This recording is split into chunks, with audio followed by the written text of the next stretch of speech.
Everyone, thanks for tuning in to this evening's update. We're going to do the third bank holiday weekend update tonight. See what the GFS model is showing for the May Day bank holiday weekend. Done two updates so far, and they've both been a bit grim, really. They've both been indicating low pressure to be at least around the country. Of course, the detail to be determined, but they're both painted a picture of a pretty unsettled bank holiday. We'll see what tonight's showing. I'm sure you can see the chart there for Saturday, 2nd of May. Doesn't look great, so I'll have a look at the charts in a moment. But before we go on with that, just say about the ads. There's links to articles on all pages. Guys, obviously, go and have browse widgets. Any articles that you're interested in, please click through.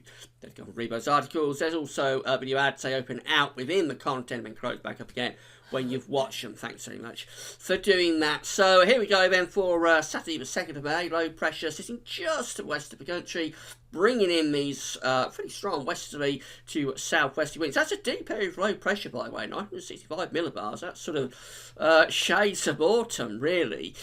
Very deep low in the Atlantic there. The upper air temperatures are quite good, dragging up some quite warm air ahead of that low pressure from the Azores.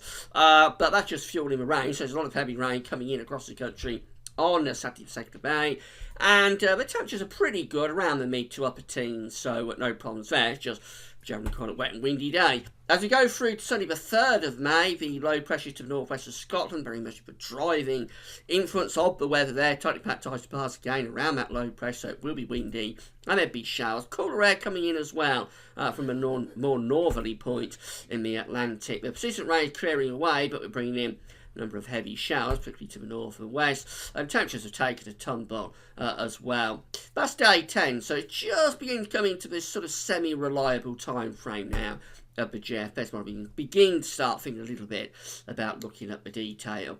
For a bank holiday Monday itself, the low pressure is still to the north of Scotland, so still very unsettled scene. There we go with your prayer temperatures, they're generally quite cool.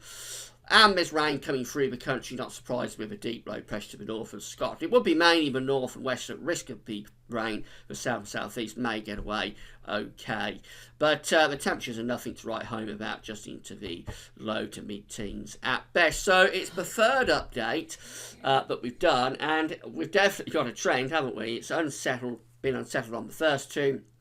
Still unsettled for the May Day bank holiday weekend tonight. I don't think that would be a write-off of the weekend by any means. There would be dry weather, particularly in the south and the southeast. Saturday, the worst of the weekend, obviously, with that heavy rain coming in. But it's not a total disaster. It's just generally a mixed picture, and that is what we've been seeing from the other two updates as well. So the trend is maintained. So far, so good in terms of the performance of the model. Anyway, there's still time to sort of get a bit of a flip on this, but at the moment, looking unsettled for the bank holiday weekend. That's all for now, and thanks for watching.